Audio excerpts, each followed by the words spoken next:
el ciclo o los ciclos de nuestra vida siempre los hemos estado simbolizando con círculos. ¿Por qué? Porque los círculos simbolizan ese continuo trajinar que cada año nosotros realizamos. En la Torá está especificado el inicio del año en la fiesta de Pesaj, y hay otro inicio de año en Rosh Hashanah. El primero es el inicio espiritual que simboliza la salida de Egipto. Y el segundo es la creación del mundo, que está simbolizado en el día de la creación de Adán, y representa el año civil. Todos estos son aspectos cíclicos que significan que se vuelven a repetir. Nuestra vida es eso. Y de alguna forma, cada uno de nosotros está cumpliendo esos ciclos. Y cuando nacemos, en mi caso yo nací un día cercano a Rosh Hashanah, pasando Rosh Hashanah, el cuarto día de Rosh Hashanah. Y para mí se han cumplido 60 ciclos. ¿Qué de importante tiene estos 60? ¿Bien? El ciclo completo, un ciclo completo es 360, ¿no es cierto? Sabemos que son 360 grados, es un ciclo completo, ¿cierto?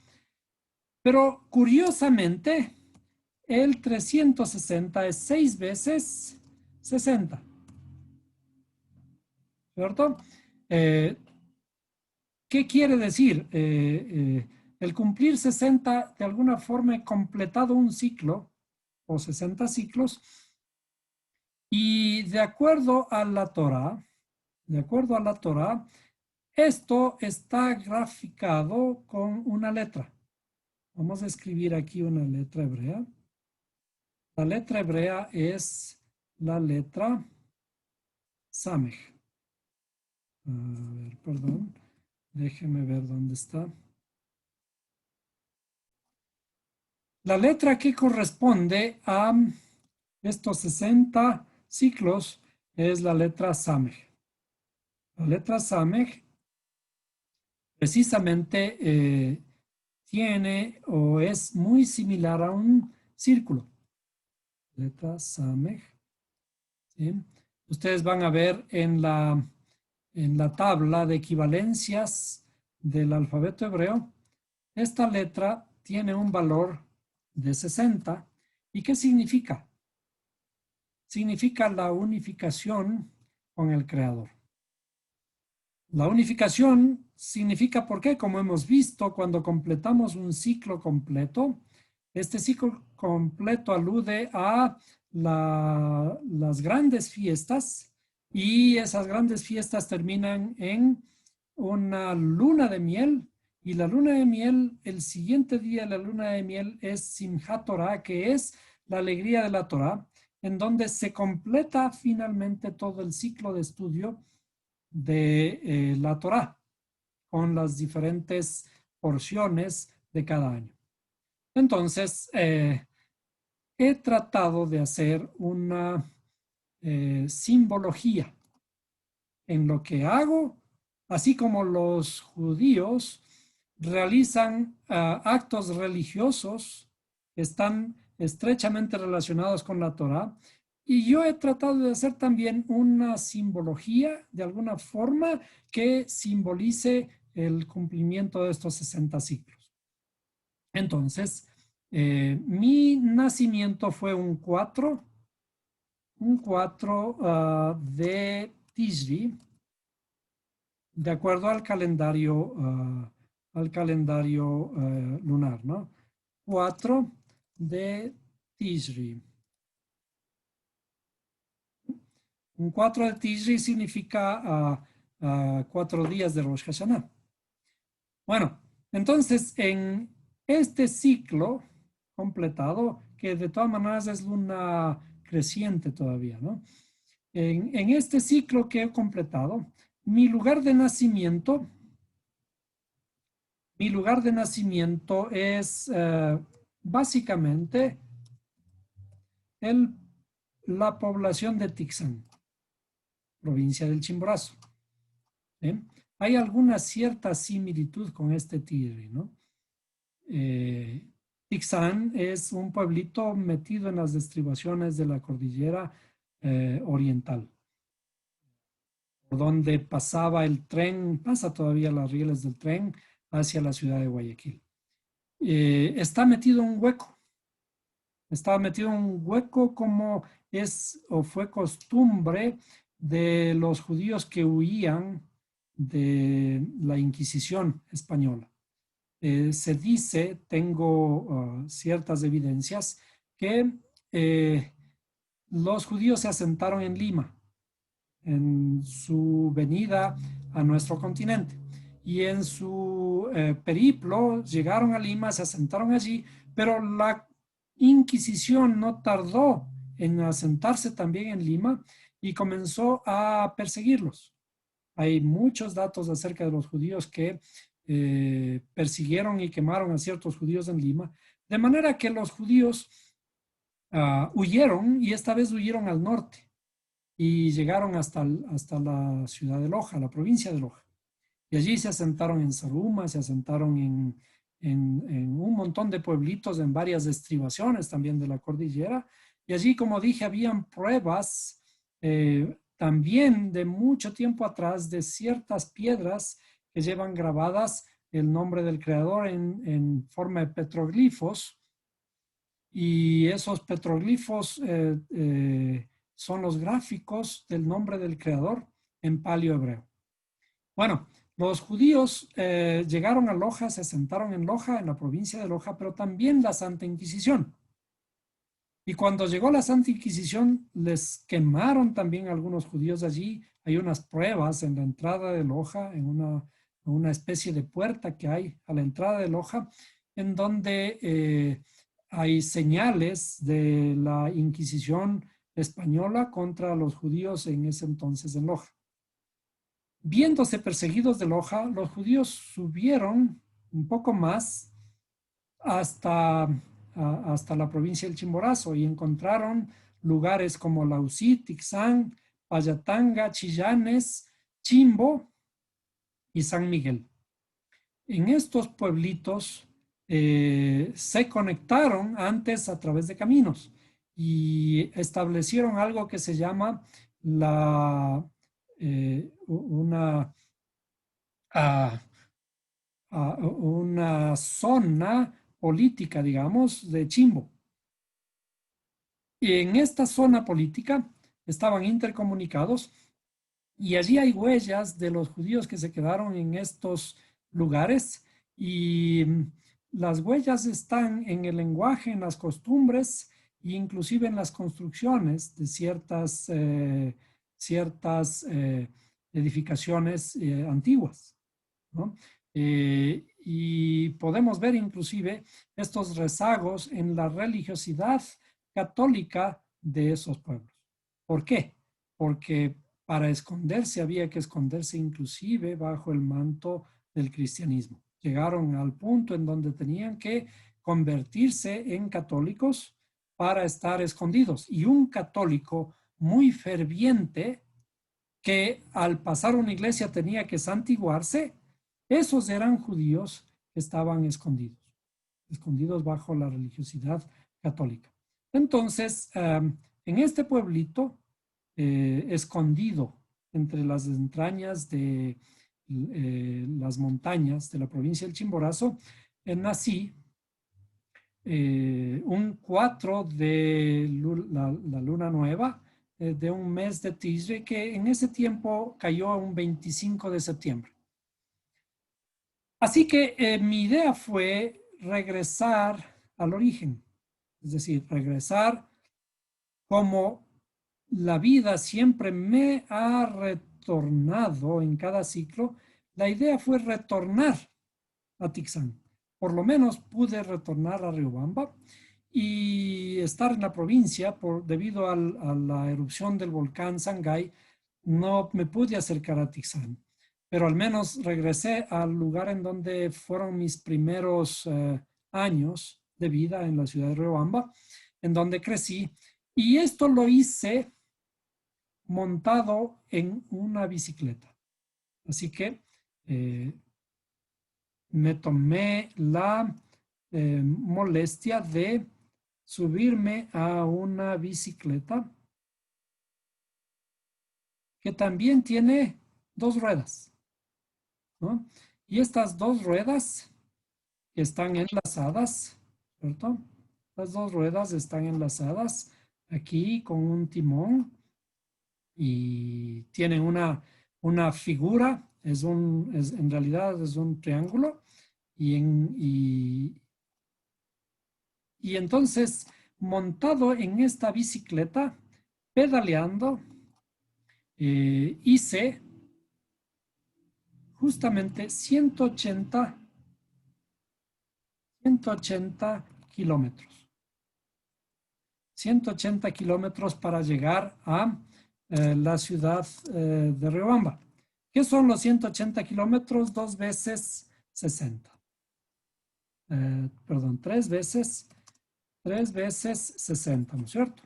Entonces, en este periplo, que lo hice también en 3 días, en este periplo de 3 días de esfuerzo, subir montañas, ascendí a 2 grandes alturas. Al salir desde la ciudad de Quito, subí hacia el Cotopaxi y luego bajé, llegué hasta la planicie de la Tacunga y luego para llegar a Ambato tuve que hacer unos ascensos y después un descenso a la ciudad de Ambato que estaba un poco más bajo de donde salí y luego un terrible ascenso nuevamente para llegar al páramo de Urbina que está un poco más alto y finalmente llegar a Riobamba. ¿Sí? Algo así. Entonces, subí 2 montañas, los completé en 3 días, los 180 kilómetros, para llegar a la ciudad del origen. Y en este camino, a través del camino real, más o menos a través todo el periplo del camino real. ¿Qué significa esto? Que escogí ciertas rutas que estaban sobre el camino de los incas, el camino que utilizaban los incas para la comunicación. Es decir, los caminos alternos, ya no la misma carretera, sino caminos alternos a estas rutas. Y entonces me di el lujo, digamos, de tomar esos caminos y conocer la perspectiva desde una bicicleta de toda esa linda tierra que existe entre la ciudad de Quito y la ciudad de Riobamba. Hay otra cosa muy importante aquí. Mi padre trabajó en varias estaciones de ferrocarril. Varias estaciones de ferrocarril a lo largo de esta ruta. Una de ellas es la ciudad de La Tacunga. Otra de ellas es la ciudad, el pueblito de Mocha, que está por aquí. Y otro es una de estas cúspides, la más grande, como había dicho, que ubicado en un punto llamado Urbina. Aquí en Urbina es el punto más alto, cercano al Chimborazo, es muy frío. Ocurrieron varias cosas muy hermosas, pero vamos comenzando un poquito antes. Aquí cuando en La Tacunga yo era muy chiquito. También, perdón, aquí hay otra Machachi que creo que en esta no tengo mayores recuerdos. No sé, mi madre me ha contado, mi padre, que estaban allí en Machachi, luego un poco en La Tacunga, pero mis recuerdos se trasladan básicamente a a la estación de Mocha y a la estación de Urbina. ¿Qué ocurrió en estas dos estaciones? En la primera, en Mocha, ocurre que una noche, más o menos cuando yo tenía la edad de 12 años, 11 tal vez, 11 años, eh, fuimos con mi madre a una iglesia, a un culto, de una hermana que ya falleció llamada la hermana Ofelia. Eh, Naturalmente esta iglesia, cuando uno entra a una iglesia, el púlpito está al fondo y uno entra por la puerta y queda mirando hacia el púlpito. Y yo había dejado mi bicicleta atrás, estacionada, pues era un muchacho ingenuo todavía. Lo había dejado estacionada mi bicicleta en la acera a la entrada de la iglesia. Y era de noche. No me había dado cuenta y luego al salir del culto, cuando quise ver mi bicicleta, no estaba. Era mi primera bicicleta, la primera bicicleta que mi padre había comprado para mí. Así que eh, perdí mi bicicleta y fuimos tristes caminando a la casa, pensando en la bicicleta a mi edad, la primera bicicleta que mi padre me había comprado. Fue una bicicleta mediana y de color celeste. De manera que simplemente nos fuimos ya a dormir a la casa, pero hay una cosa muy curiosa. Al siguiente día, en la estación de Mocha, durante la mañana, no recuerdo a qué hora, mi padre nos relató que una persona bajaba de un camión y desde la estación de en donde él estaba hacia el camino hay aproximadamente unos 100 metros. Entonces él estaba curiosamente en ese momento parado en la oficina, en la puerta de la oficina, mirando hacia el tráfico que llegaba. Y vio bajarse de un camión a un muchacho, a un joven, con una bicicleta. Y no le perdió de vista. Y resulta que este señor, en realidad era un muchacho un poco adulto, viene empujando esa bicicleta justamente al frente de donde él estaba. Y cada vez que se acercaba, él comienza a reconocer la bicicleta, que ya le había puesto algunos adornos, etcétera, pero él se dio cuenta porque era una bicicleta especial. Y cuando estuvo casi al frente de él, él se animó y le dijo, espere, espere, señor, discúlpeme, se acerca, revisa la bicicleta, dice, esta es la bicicleta de mi hijo. Esto en el tiempo en donde todavía no había teléfonos, no había cómo comunicarle a mi padre que ya se había perdido la bicicleta, porque era apenas al siguiente día de que se había extraviado. Entonces, él no sabía qué había ocurrido, no había conocido acerca del robo y sin embargo la bicicleta se le presentó en sus propios ojos. Cuando se aseguró de que la bicicleta era de él, le fue llevando al teniente político del pueblo y entonces el teniente político me mandó a llamar a mí. Y yo tuve que ir, creo que al siguiente día, a reconocer que esa era efectivamente mi bicicleta y pude recuperarla. Justamente esto ocurre, como decía en la historia, con una bicicleta, mi primera bicicleta, en el pueblito de Mocha. Y aquí en la estación de Urbina, eh, fueron un par de veces que mi padre estuvo trabajando y tuvimos ciertas historias relacionadas, pero esta historia en particular se remonta un poquito atrás, quizás a mis 8 años, cuando mi padre estuvo trabajando aquí en esta estación, cierta noche, cierta fin de semana, mejor dicho, él había anunciado a mi madre a través de una llamada telefónica y las llamadas telefónicas había que hacerlas primero con un telegrama.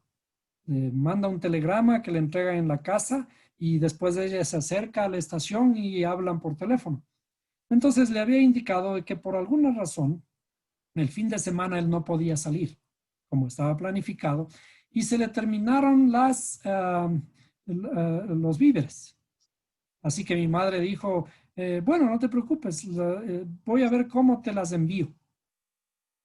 Y así que me preguntó a mí, ¿tú vas a poder ir a Urbina? Y yo le dije, mami, no se preocupe, yo conozco muy bien el camino.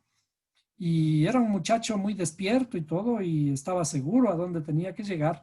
Así que a un chofer de un bus condorazo le encargó que yo fuera allí y le dijo, verá, en la estación de Urbina, en la parada de Urbina, mi hijo se queda y tiene que quedarse allí y no se olvide. Y el chofer dijo, encantado, no se preocupe. Y yo dije, mami, no se preocupe que yo voy a poder también hacerlo. Así que me subí al bus y creo que era un poco tarde. Me imagino que las 3 de la tarde. Y yo iba muy alegre y un día muy soleado yo miraba el campo por a través de la ventana del vehículo y iba sentado en primera fila, admirando toda la belleza del campo, las diferentes cultivos que tenían en el campo. Pero no recuerdo a qué hora me dormí en el camino. Entonces, desde la ciudad de Riobamba, que está justamente aquí en al final, ¿cierto? Desde la ciudad de Riobamba, tomé el bus y me fui. Pero ocurre que alrededor de 6 kilómetros antes ya hay un pequeño descenso en un pueblito que se llama, un punto que se llama Chuquipogio. Y cuando yo estaba dormido, sentí que el carro comenzó a cambiar de sonido y me desperté. Y de hecho paró allí para dejar a una persona. Y yo salté y dije, perdón, me quedo. Salté directamente del vehículo y me quedé 6,5 kilómetros más o menos antes de la parada de donde tenía que quedarme. Pero cuando di mi paso al suelo, caí en el suelo, me di cuenta que no era allí. Y dejé que el bus se vaya y comencé a caminar. Comencé a caminar por todo este trayecto para llegar a Urbina, pero mi paso de un niño de 8 años cargado su canastilla, ¿no? Iba caminando en el filo del camino hasta que ya comenzó a darme la tarde, ya era un poco más de las 6 de la tarde y ya estaba llegando al final. Me faltaba alrededor de 500 metros y en los 500 metros aparece un camión grande y de pronto se baja una persona de allí. Y cuando se baja esa persona me doy cuenta que era mi propio padre. Él había conseguido que alguien realmente ya lo reemplazara, así que salió al camino, tomó un camión, se embarcó en él y apenas poquísimos minutos después de que se embarca, ve una figura chiquita que viene caminando por el camino y se baja y desesperadamente y me abraza y dice, ¿pero qué haces tú aquí? Y le cuento toda la historia, pero me hubiera tocado quedarme en la estación solo si a lo mejor se cruzaba, pero es una historia que de todas maneras me enlaza con mi padre. Este camino que lo realicé a través de estas dos culminaciones de dos cúspides grandes cúspides, me llevó hacia los más grandes y hermosos recuerdos que tengo, particularmente con la vida de mi padre. Como digo, a través sobre un par de ruedas sobre 180 kilómetros, que todos están enlazados con los 60 ciclos que finalmente he alcanzado. Y todo esto para retornar al origen. ¿Qué significa retornar al origen? Retornar al origen simbólicamente es regresar al pueblito en donde nací, ¿cierto? Tixán, simbólicamente, pero ¿qué es en realidad retornar al origen? Retornar a nuestras raíces, retornar a esos recuerdos primeros que construyeron mi vida. Y esos más grandes recuerdos que los tengo con mi padre. Y recuperar esas memorias, volverlas a vivir, endulzar nuevamente mis pensamientos con los más grandes recuerdos, con mi origen que es mi padre. Las raíces de todo lo que tengo ahora que lo debo justamente a mi padre. Esto me ha llenado de una satisfacción tremenda, una linda y una hermosa experiencia en completar a esta letra que en el alfabeto hebreo significa la unificación con el Creador. Nuevamente, lo mismo que hemos estado hablando hasta hace poco en la clase pasada, que es el endulzar nuestros juicios. ¿Cómo endulzamos nuestros juicios? Me comí tu Torah, me comí tu ley y me supo a miel. La miel es dulce y la miel nos endulza el paladar y con ese dulce endulzamos nuestros juicios y nos preparamos para enfrentarnos a todos los otros desafíos que vendrán luego. Este es el simbolismo de celebrar de esta forma y tiene su sentido. Tiene su sentido en el sentido, perdón, la redundancia, en el sentido de que produce imágenes que quedarán grabadas en la misma forma para la posteridad.